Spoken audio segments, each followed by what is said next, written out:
to what's going to follow. So, he's sort of there for the intro. We're live and we are talking about stuff that is better than most of what's going to follow. I'm Matthew. I'm from the Effect Podcast. Up there is Andy. And up there, I still can't get my left and right when we're doing this on the video. No, you're Thomas. right perfectly, though. You're doing it right. Yeah, you got it right. First time. Yeah, but that's only because I put up there and then I thought, well, who am I pointing at? Oh, I'm pointing at. So, Andy and Thomas, you have been stalwarts in our 3-session-long discussion of the alpha of Twilight 2000. I'm going to this is going to be, I think, our last discussion. We're going to be spending the next half hour or so just looking at things we were asked about, actually, which were vehicles and transport and scrounging. And Bruce is here in the comments, so I'll just say hi to him. And howdy, Bruce. And yeah, where do we start? Can we start with a question I always have about vehicles? And that question is, how do you feel scale works when it comes? I'm getting right into sort of vehicle combat here. When you shoot your rifle at a tank, the bullets just bounce off. At least they do in the movies. Well, yeah. When you shoot your bazooka at a tank, a big explosion happens. I find something that that lots of role-playing games struggle with is that sort of scale of going from tank to tank weapons and handheld weapons. How do you feel the game does with this set of vehicle rules? Thomas, or do you want me to go first? Well, I do have some thoughts on it, but why don't you start? I'm just going to check one little thing in my notes. So the thing is, there are two damage tables for vehicles. There's one where you penetrate and one where you don't. Okay. And your bullet example is going to be where you don't penetrate, pretty much. Right. So in both cases, actually, it's a very bad idea to sit on the outside of a vehicle in combat. I'll make that point right now. Right. Exposed passenger is dead passenger, pretty much. But anyway, so in the case where you're firing at a vehicle and you have a weapon that hasn't got a hope in hell of penetrating, then you're going to hit, bags of equipment on the outside, a fuel tank or jerry can on the outside. You're going to hit something minor like that anyway. But armor doesn't cover everything. So when you're firing at a tank, if you get a track hit or something like that, it's not armored. So even with a small round fire or a grenade or something, you can still immobilize a tank just by taking the track out. And also armor on vehicles, well, especially tanks, but on vehicles, is done by facing. So for a main battle tank like an M1 or something, I mean, the front armor is 11 or something like that. So there's no way in hell you're going to break through that with a handgun. But the top and bottom armor count as the same as the rear armor, and the rear armor is substantially less. And the way that damage is worked out in Twilight is that it's the number of successes and so on adds to it. The number of ammo dice or successes, I forget which, but anyway, it adds to it.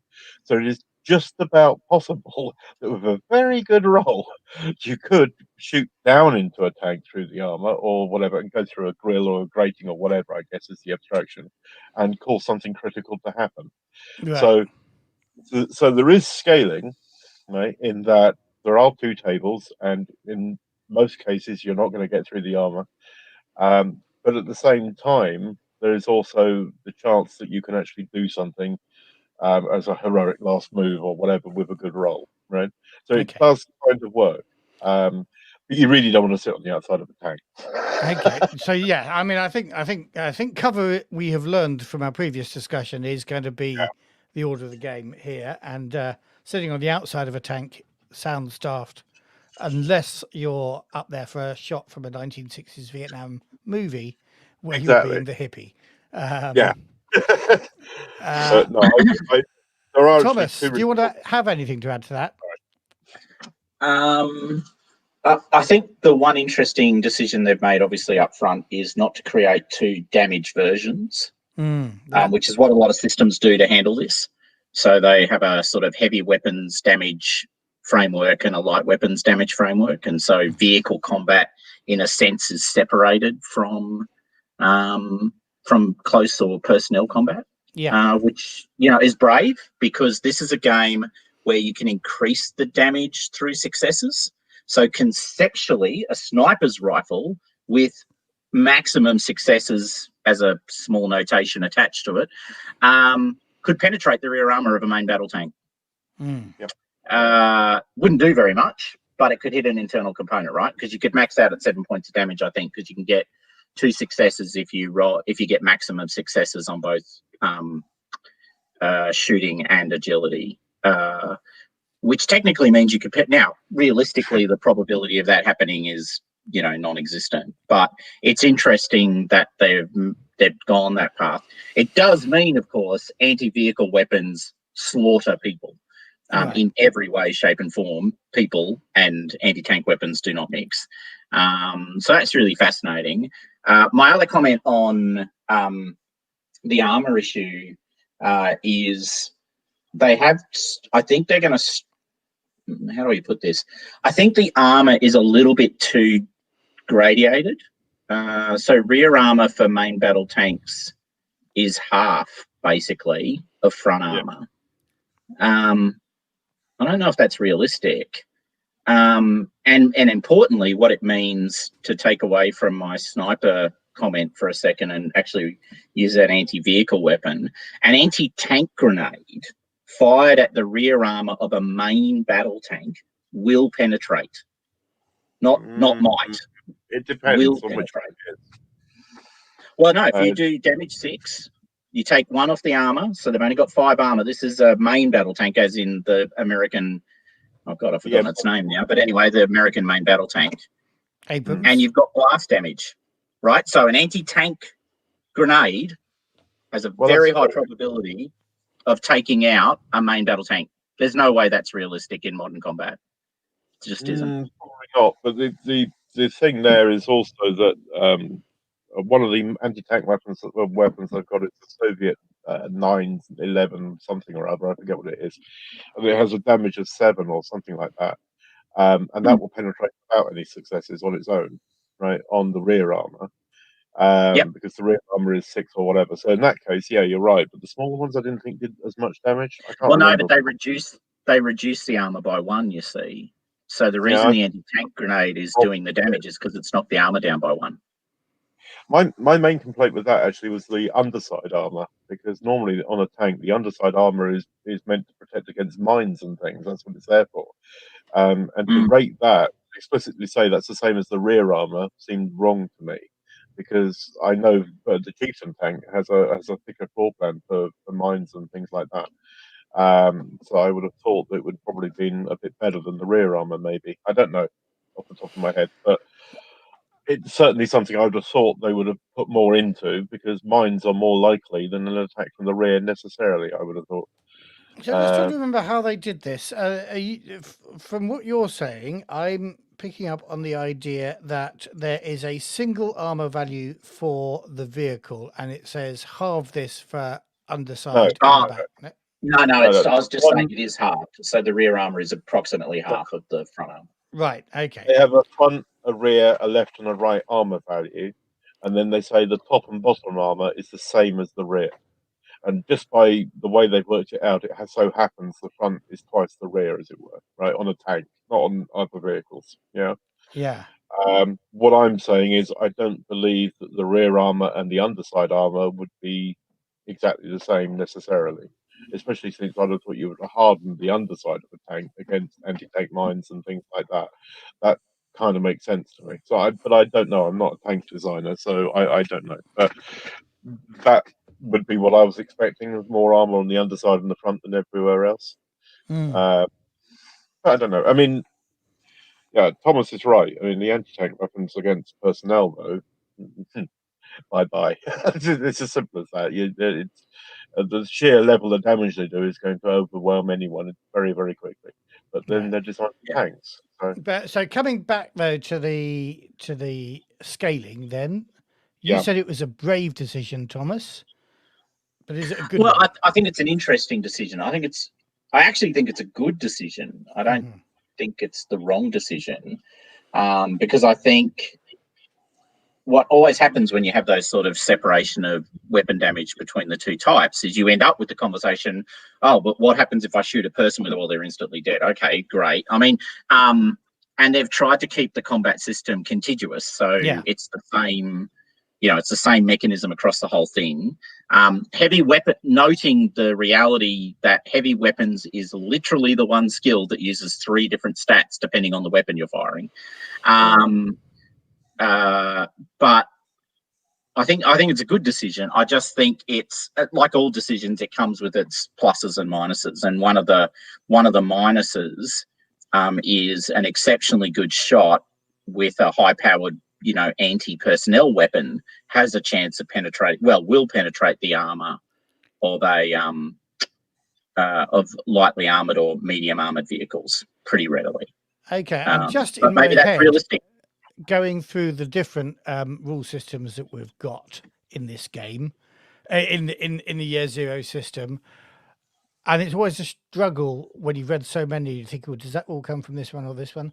I don't think I can remember any rules in this alpha that say for this talent assign X 1, 2, 3, whatever automatic successes. Whereas in things like Alien, you can actually say, I'm spending this point on an automatic success, which would obviously then increase the chance of getting the number of successes you need to do a marvelous shot on a tank. But I don't think those rules exist anywhere. Can anybody remember any? Well, no, you don't get that. You do get a bonus for hitting the tank because the tank is large. So you get a +2 modifier, right, or +1 or +2 modifier. So a stationary tank, you're going to get a better die roll out, right? You're going to step up 2 dice or whatever with the modifier.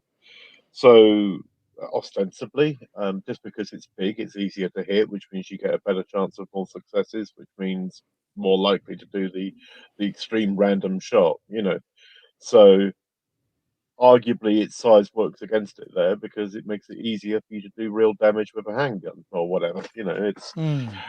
It's But every it's a one of tricky those dice is going to have to come up 6, isn't it? Well, that's right. And as Fenhorn points out, it's also moving if it's doing its job properly. Yeah, I mean, if it's doing its job properly and it's moving, but then, well, we'll come on to reasons why you might not want to move it in a minute, but there are good reasons why you might want to move it. Now, I just have to tell my favourite anecdote from a friend of mine who used to be in the New Zealand Army. Yeah. And he used to say they had 2 tanks, and one of them could move and one of them could shoot its gun. But they had to have the moving one tow the shooting one into position, and then the shooting one doing the shooting. I don't know if that's true or just counter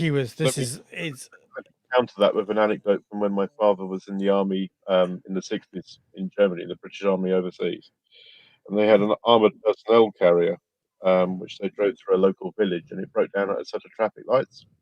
And a little German cop on a little motorbike came up and said, "No, you have to move this." And they said, "Well, we have to wait for recovery."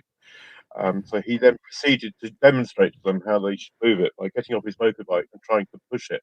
Apparently, he did this for several minutes, very red in the face, but until he realised there's a reason why they have huge engines. They're not very easy to move. So, yeah. Anyway.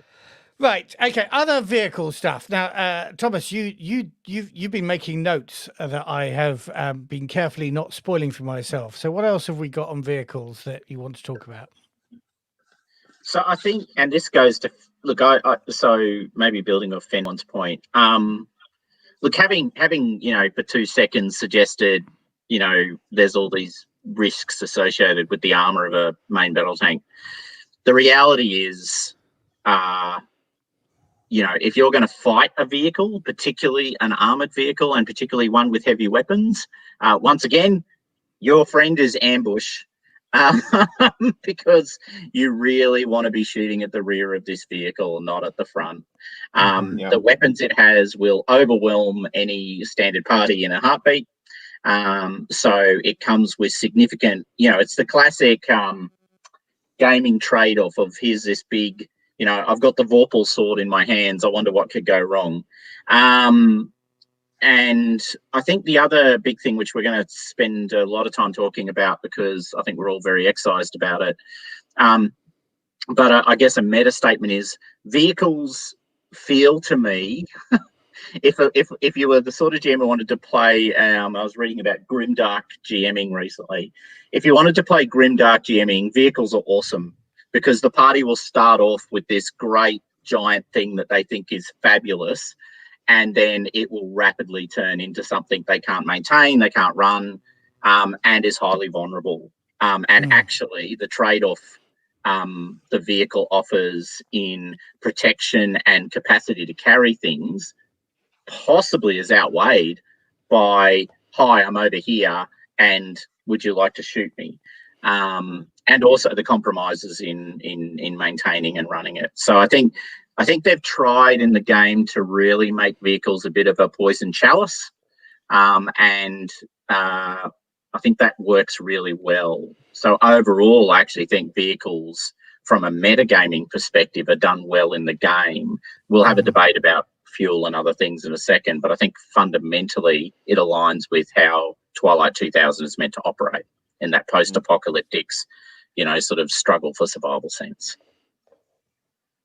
Yeah, I'd agree with all of that.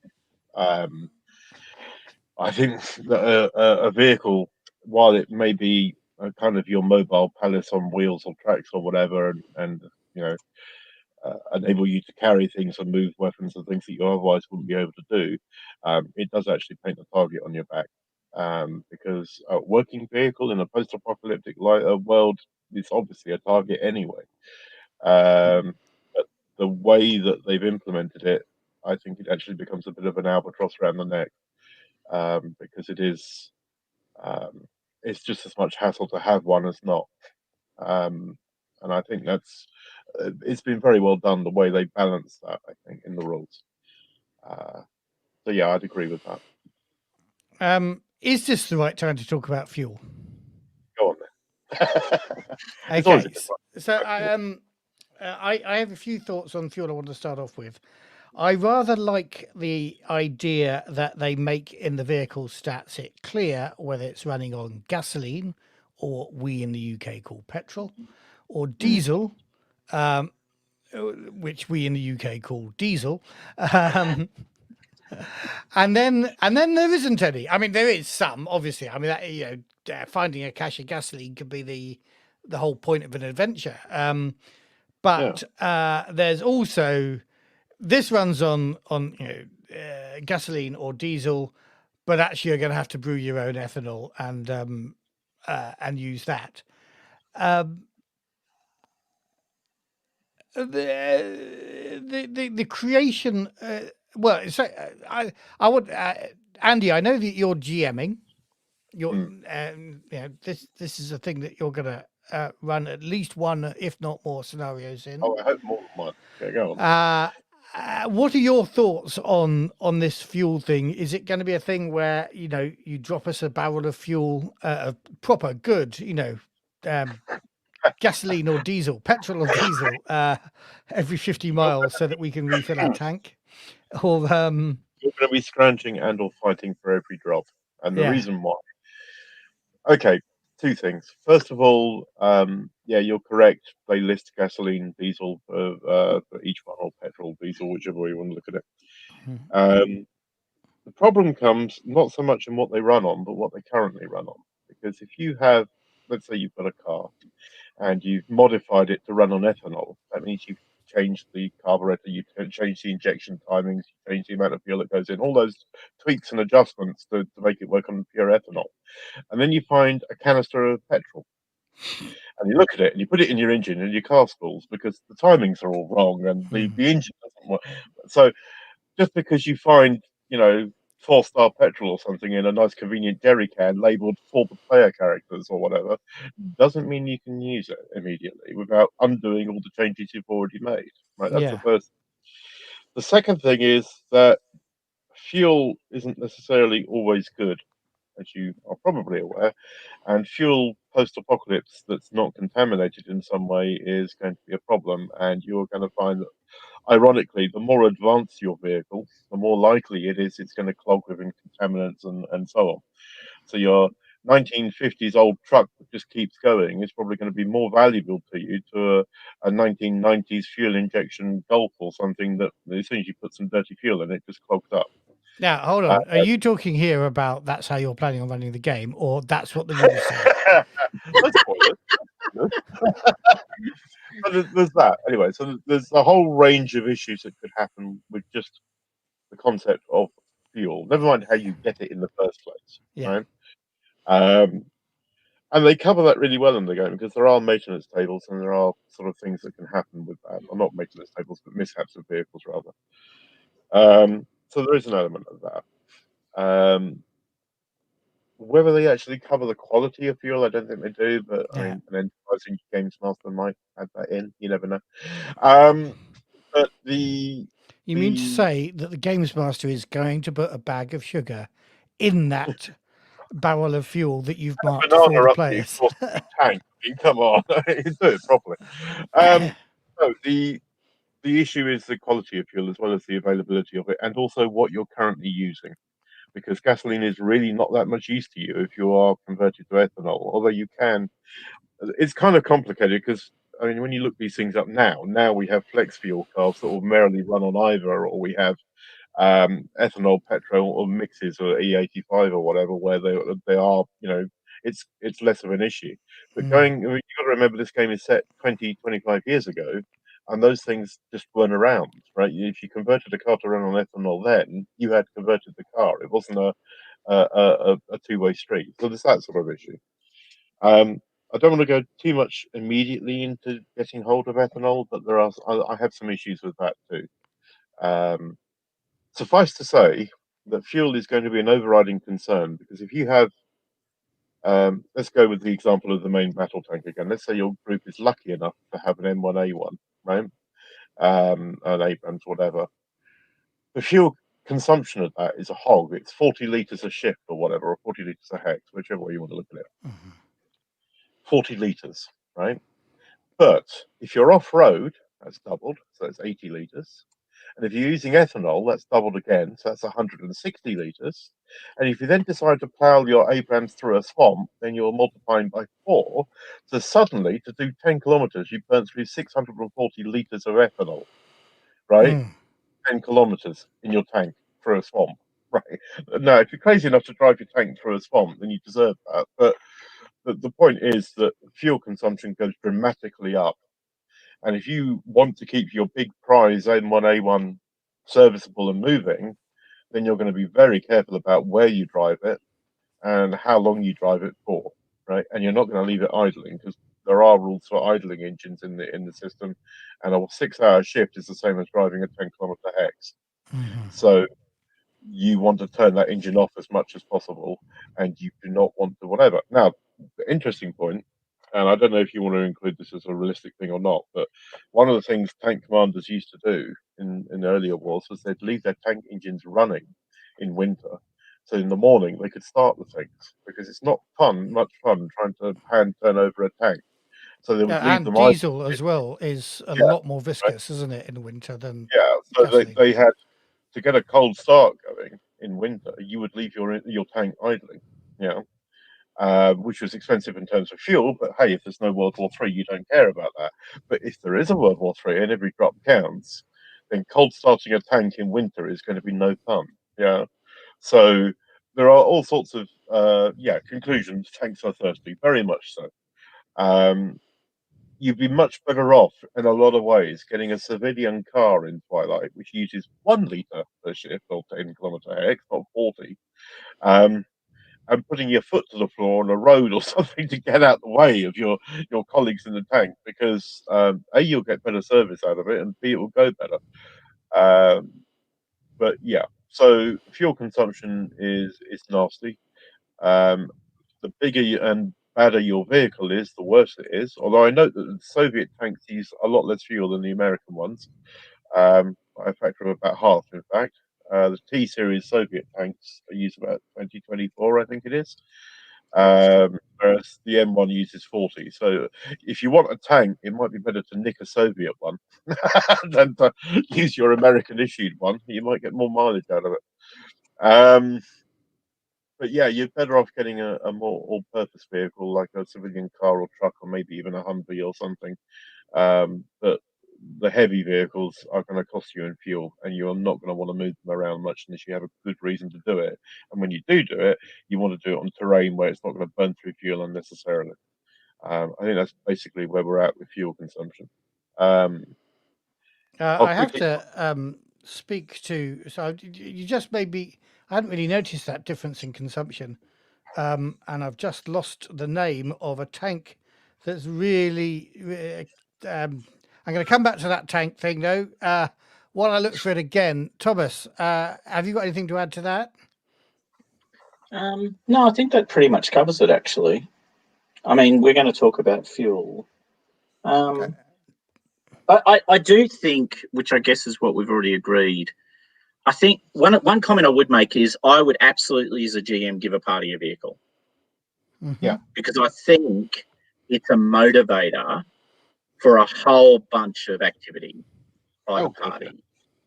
So, I mean, it's a random roll on the table. You can start without one. You can start with one. I, as a GM, would absolutely give the party a vehicle. And if I wanted them to be sort of grim dark, I'd give them a really big one because it's going to be really, really, really confronting when they have to leave it abandoned in the middle of the swamp because they've run out of fuel. Well, I wanted to bring that up in the story wise, only because I've just been playing Coriolis last night, and I could really sense my co-host Dave's frustration that his ship cost so much to maintain and pay the money on, and the money I was giving him for this was hard. It will cover the cost of flying there, but it hardly covers the cost. And so people get emotionally attached to their vehicle, and They do. I mean, I'd love that moment when we've got to leave Fury or whatever we've called our tank at the edge of this swamp, and we've got to go forward on foot because we just can't take it anymore. That's the sort of story moment that gets me in the heart as a player. But is that really going to frustrate players? You gave me a tank. You gave me a tank, and now I've got to leave it in a field. But if you want to return, seriously, I think it's sorry, I'll just say this. No, I think no, seriously, this is not leaving the vehicle behind. But actually, in all seriousness, this is one of those what type of game are we playing conversations at the front.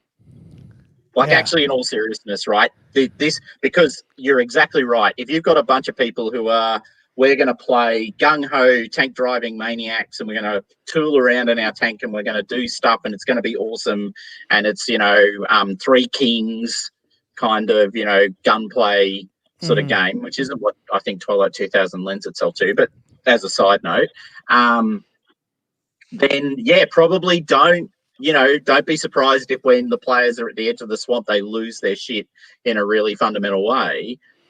However, the whole game is built around this, right? This is a game where you start with equipment. All of your equipment starts with reliability A. Everything.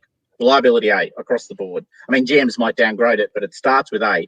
And then there's this constant battle through the game to keep it reliable and working. Everything you've got is degrading. Every single thing. You've got less ammo than when you start with. You've got to maintain your equipment. You've got to maintain your vehicles. You've got to maintain your weapons. Everything is on the downgrade, right? It's going down the hill, not going up. So I think it's a really. I'm with you, Dave. And actually, I watched that live play of Coriolis, and I felt for Dave. Sorry, Matt, Dave. Anyway, I felt for Dave. But equally, if you don't make them hungry, well, it's the thing, right? Because in other games, Coriolis and other games, you have the facility to repair your vehicle. You can make money to go and buy parts or whatever. And this kind of leads into scrounging in Twilight because you aren't going to find a Okay, but convenient. before we get on to scrounging, 2 points. Yep. The vehicle I want is the BMP Series 1FV. I'm not going to read out the Russian because I'll only I screw it actually up. was going to say, hang on, where is it? It's on page. What page is it on? Actually, It's a Swedish one, isn't it? no, it's a Soviet one. It's a Boyavaya Masha Pechotti. It's an APC, I think, but its fuel Oh, it's the one consumption is with only 8 8. wheels. Is that the one you're talking about? Sorry? The BTR series APC? No, the BMP Series IFV. I think it's below the BTR. Yeah, there's a next 1, 2, page and a on. 3. Oh, right. Yeah.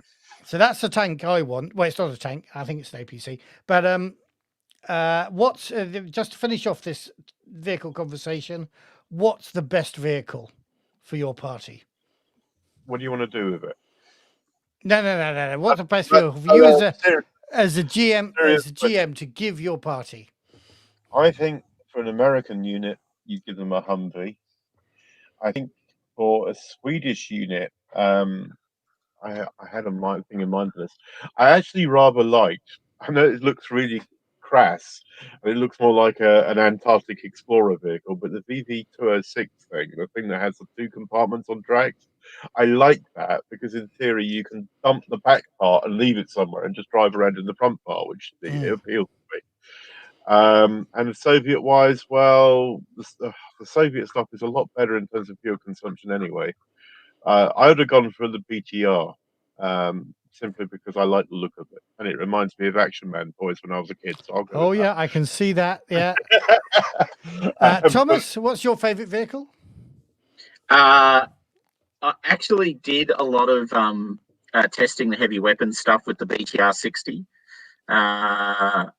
So I'm also giving my vote for the BTR 60. Although now that Andy's pointed out the Bandwagen 206, which is the two element the or the 2 Arctic component one, I've got to say I'm a bit attracted to it as well. And its fuel consumption's very reasonable for the cargo. Yeah, fuel consumption only of 4. Yeah. It's actually carrying a weapon. Yeah, but it has no real armor to speak of, but it just looks wonderful. I just can't. I don't know. There's something about it that just says "drive me," you know, and I like it. Right, let's move on though. Let's move on to other travel rules. Okay.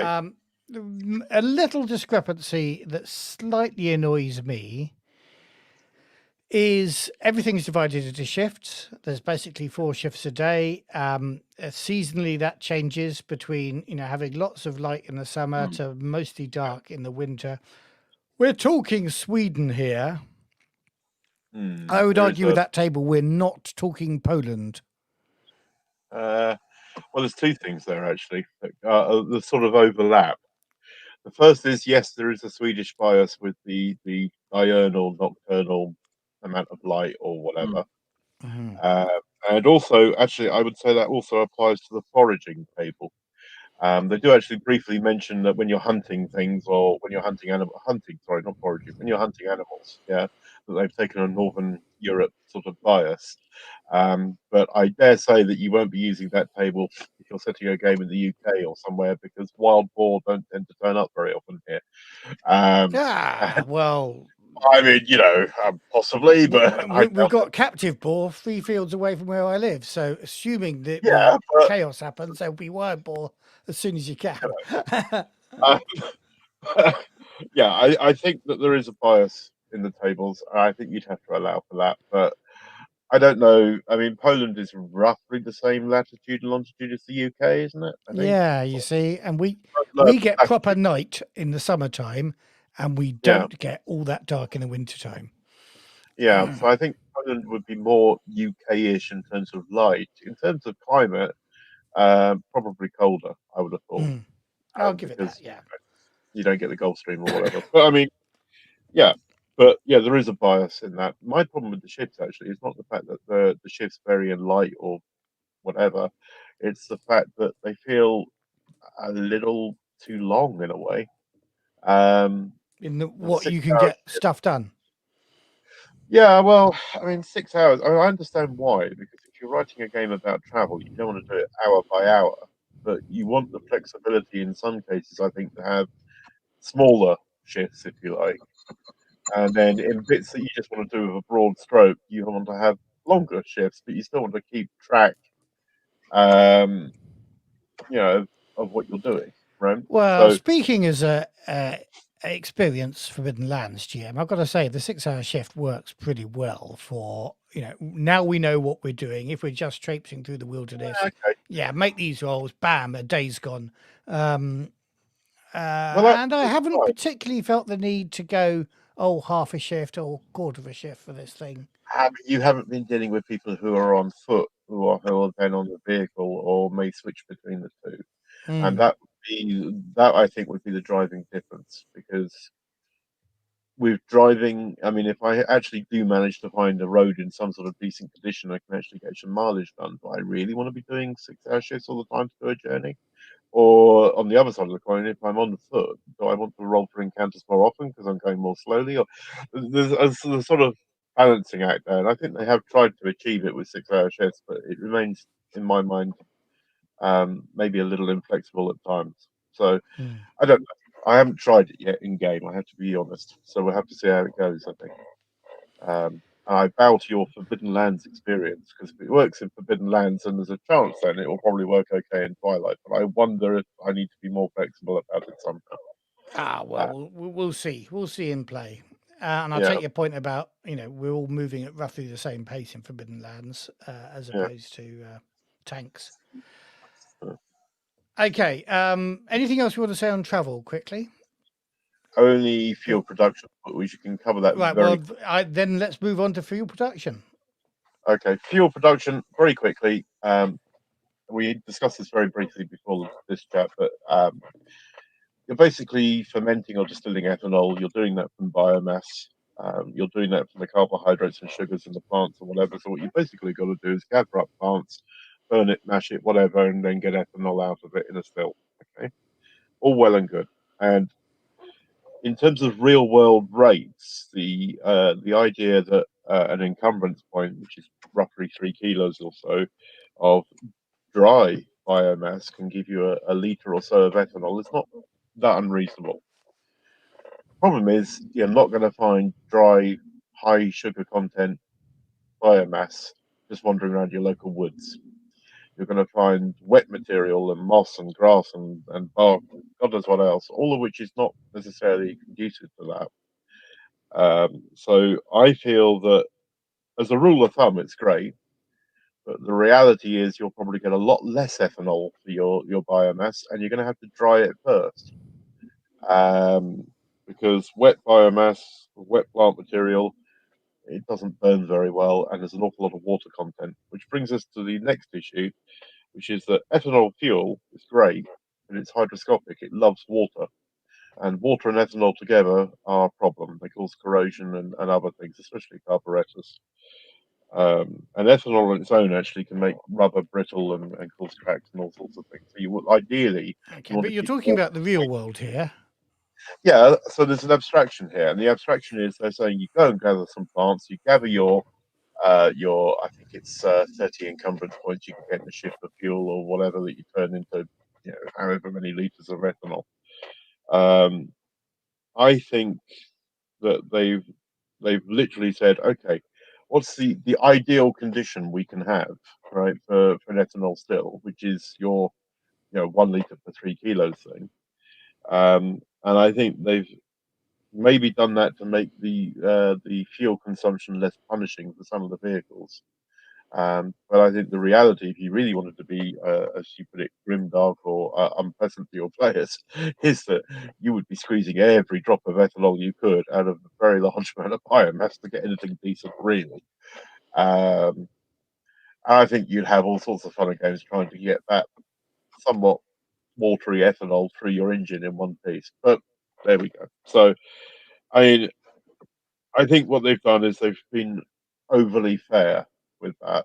and I think that's been to compensate the other issues with vehicles.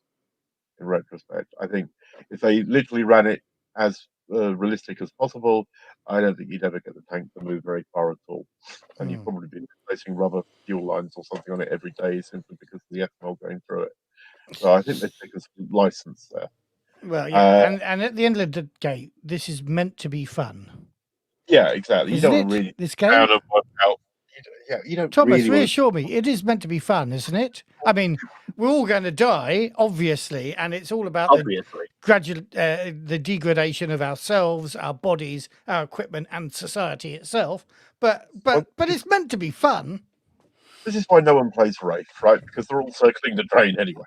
But the point is that I think they've been kind in that regard in the way they've done it, and I think it's a counterbalance to vehicles being problematic in other ways. And I think someone read the sort of real world Wikipedia pages on ethanol fuel and went, God, we can't actually do this in the game. They'll never get the bloody vehicle moving. It won't go anywhere. And it will die in a day, you know. So they've abstracted it and said, no, we'll be nice. You can move your vehicle. It's going to cost you a lot of fuel, but fuel is okay. We can handle that one for you. So I think that's an abstraction, but I think it works actually overall. Okay. I think the idea of gathering 90 kilos in 6 hours of bits of plant or whatever is kind of realistic. I don't know. I don't know if I could gather 90 kilos of dead plants in 6 hours, which should actually be suitable for a still, but I guess I could. So it sounds about right. So yeah, that's fuel production. It kind of Thomas, works. anything to add on fuel production? So I didn't do all the research on ethanol production. However, I did do the math. That's okay. On, That's okay. I did do the math on production and consumption. I think it's really basic. What they've done is they've extended the hunting and foraging mechanics from Forbidden Lands. They've said we've got to provide fuel. By the way, I personally wanted to comment that I believe that everyone will end up on BMXs, and so BMX Bandits is where we're going to land. I just want to give the credit for that one. Who was that? Is it? Yeah, I think that was our mate Senjuro. Yeah, it was. There we go. Found him. Yeah. I just want to say BMX Bandits. I remember watching that as a child. Nicole Kidman's first famous movie, just making the point. As a 17-year-old, I was for the countrymen. Yeah, that's right. So, look, I think more Mad Max. That's what I say. You're going to go Australian apocalypse films. Well, yeah, but I mean, bicycles. It's going to be Nicole Kidman in BMX Bandits. I mean, sure. I'll go with that. I think. Look. I think I did all the math about how far you could walk versus how far you could drive, plus, fueling up your vehicle if you were using ethanol. And the funny thing is, you end up at about the same point in the two models. What that suggests, though, is once again, it's a mechanic for driving character interaction and goal setting. Mm-hmm. So if there is a place that's got a still that's selling alcohol, you're going to go there, right? Like, you're going to go there, you're going to look for that fuel, because you don't want to spend 14, 18, 700 shifts producing fuel for your main battle tank. GMs can use that as a hook, a really powerful one. There's this community, they've got agriculture going, they've also got a still, they've got bandit issues. You're going to be willing to trade your tank's ability to take out the bandits for the fuel, right? It's a key motivator for your engagement with that adventure. So I think that's awesome. And I guess my general comment about travel, which, has been my experience with Forbidden Lands, a little of it that I've GM'd, this is the one thing Free League gets super right. They are good at, the traveling through the dark and misty mountains on your way to the adventure site. And they do that just as well here as they do it in Forbidden Lands, would be my fundamental point. I think they make travel a critical part of the game, not something that happens to other people. And I think fuel is part of that equation.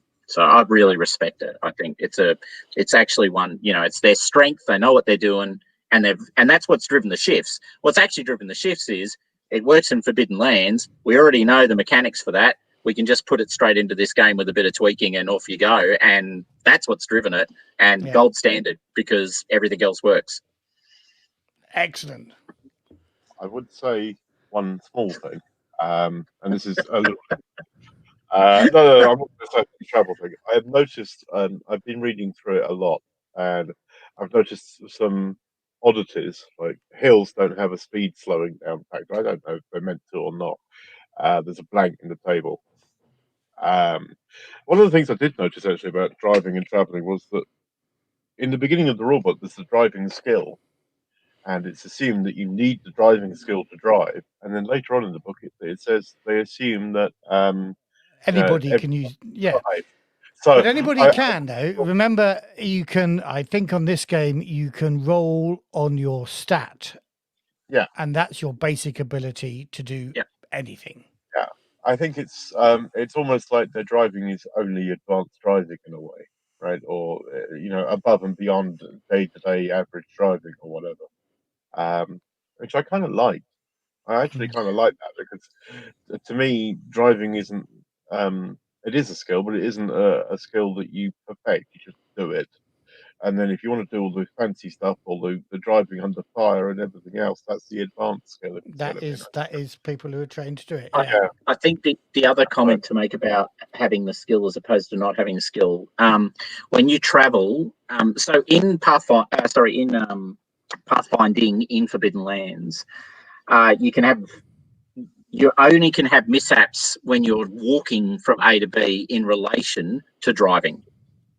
So if you're just walking, you don't have a mishap table. You don't have the classic, you found quicksand, you're all sinking, which happened to the party I was GMing recently.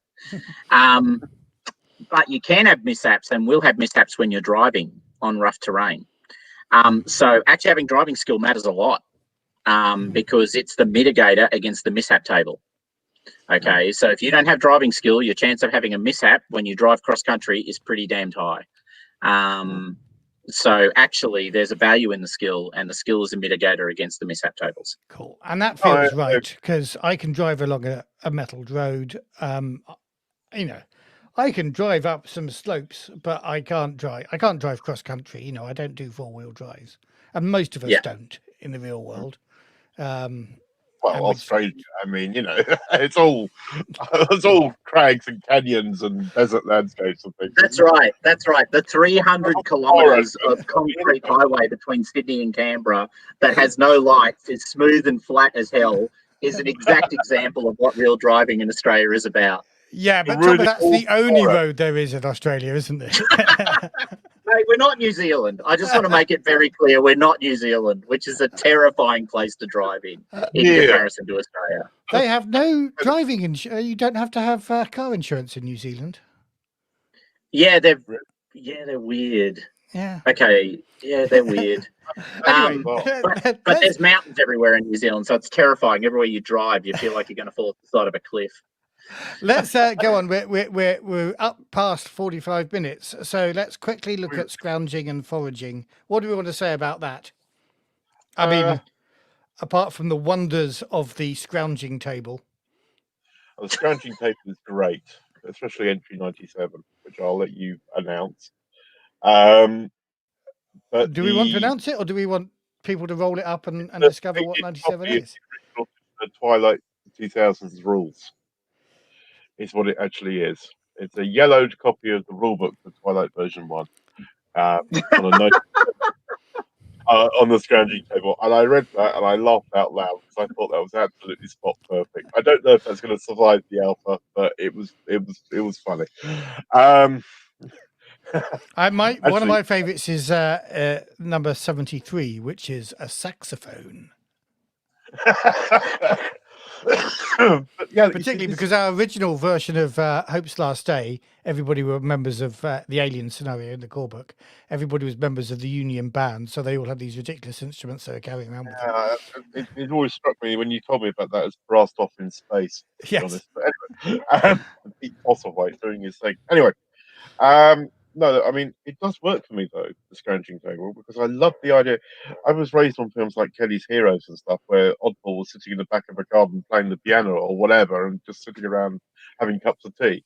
And the scrounging table reflects that in my mind somehow. It just works. It's, you're driving through the town centre or whatever. You don't just find a short table that says you find like clothes or food or whatever. You find a saxophone. Yeah. And that, to me, adds all the colour you need for a scene in a ruined town centre or something, right? So I love that random table. I think it works, actually, the whole scrounging thing. And there is a Northern European bias towards the hunting tables and whatever. Um, and I think to some extent they seem a temperate climate for foraging and hunting in general. But I think they actually do say that, so that's fine. And they're setting it in Poland and Sweden anyway. Yeah, I was just Uh, looking at that, and you were taking a dig at the wild boar, which I think, as I say, I think we will find in Britain post-apocalypse. The thing I can't quite imagine we're going to see in Britain all that much is moose. yes.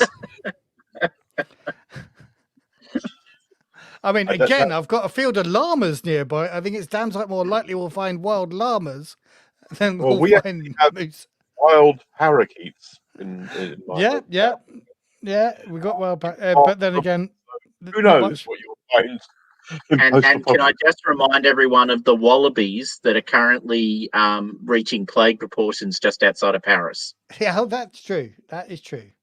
Well, there you go, wallabies on the hunting table. But yeah, I mean, in general, given that they've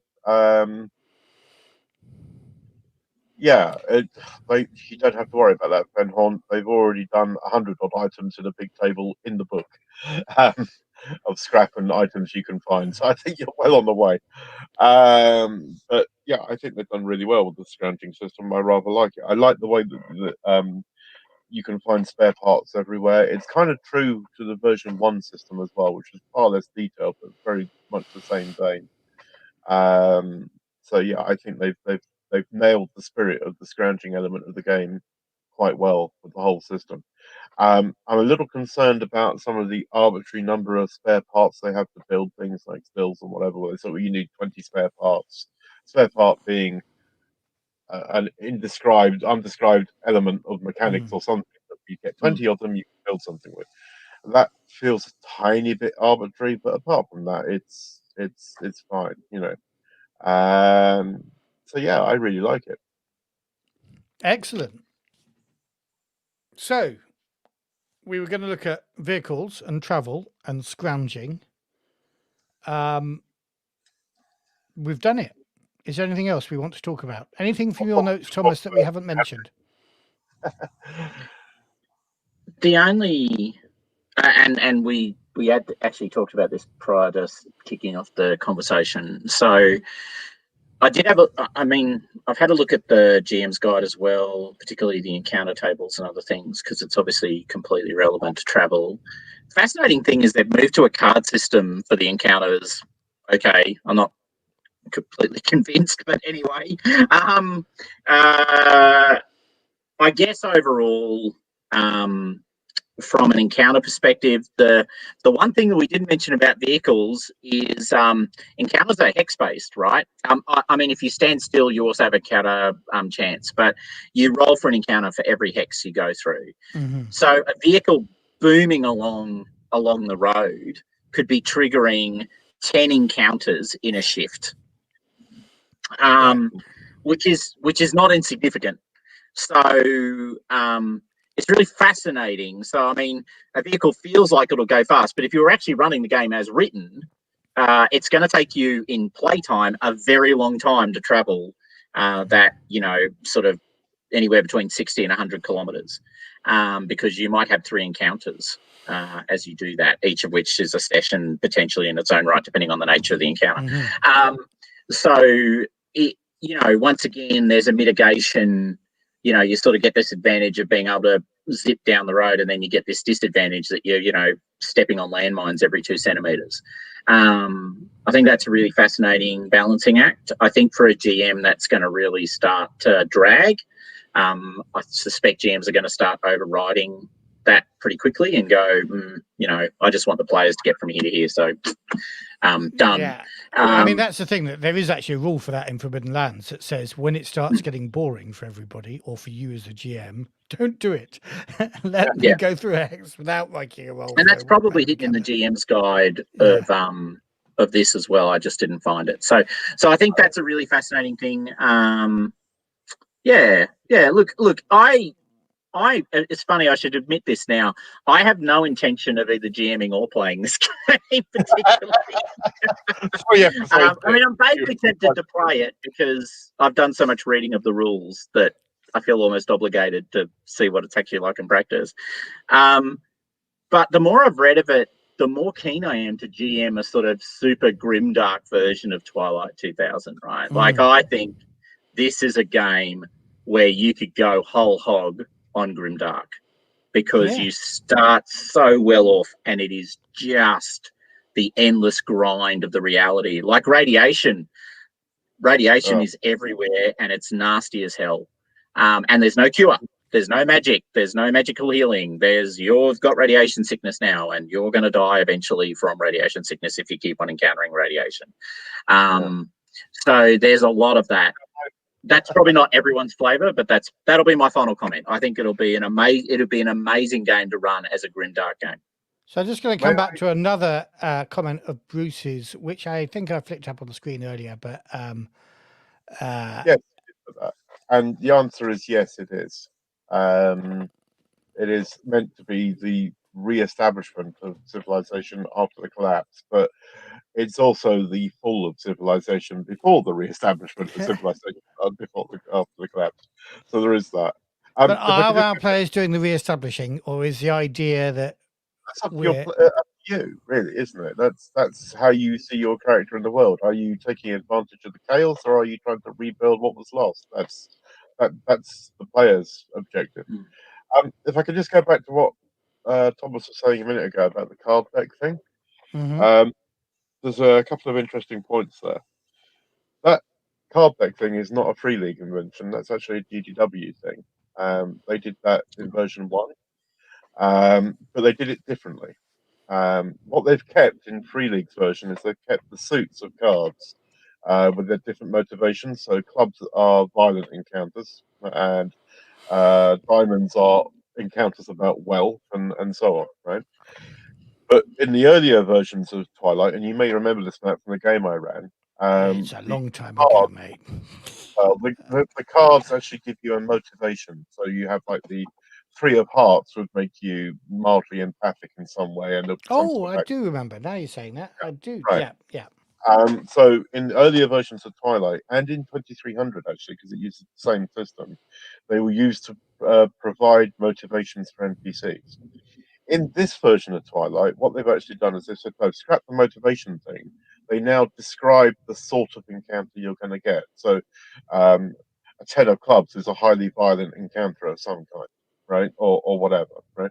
So it's derived from that, but it's different. Right. Yeah.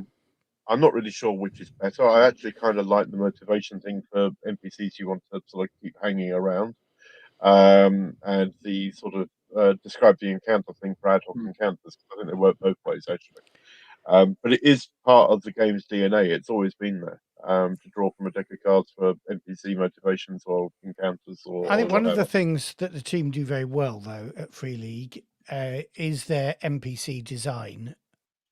Yeah. In their games, their write-ups of NPC make it clear what their motivations are, quite apart from what they might actually be doing in this particular pre-written adventure. So I do feel, and actually we're talking a little bit about this, Thomas, in relation to Coriolis and whether most of the icons is kind of railroaded. I think you have enough information on each of the NPCs that if you don't want to follow the railroad, then you've got a really good idea of what that NPC is doing if they're not killing your player characters, because that's what it says in the book they're going to do. So so yeah, I think motivations are in the write-ups, maybe, but we'll see. It'll be interesting. I've not looked at the GM's guide at all because I do intend to play in your adventures, Andy. Okay. There's not like we said before this conversation started. Some of the encounters are spoilery, Yeah. but the vast majority of the GM's guide in the alpha version is actually the usual how to be a referee chapter, and then the rules about how to sort of process encounters, if you like, but not more than that. There's a table of encounters. Some of them are actually quite good. Some of them are probably a bit spoilery, but the vast majority of the book is just not there at the minute anyway. Okay, we've It's got only 15 seconds now if we're going to finish this out in a nice round hour. Thomas, you want to say something? No, I was saying All right, goodbye. we've got 5 seconds. 6, 3, 2, 1. Let's say Thanks. goodbye to everybody. Thank you for listening, and we will see you. This will be not the last book club ever, but the last of these Alpha Edition Twilight 2000 book clubs. We'll come back when there's something new to read. Andy and I have got the D sanction coming to us at some point, so we think that'll definitely be a book club, but there might be something else that comes up before then. So anyway, Okay. see you Brilliant. soon.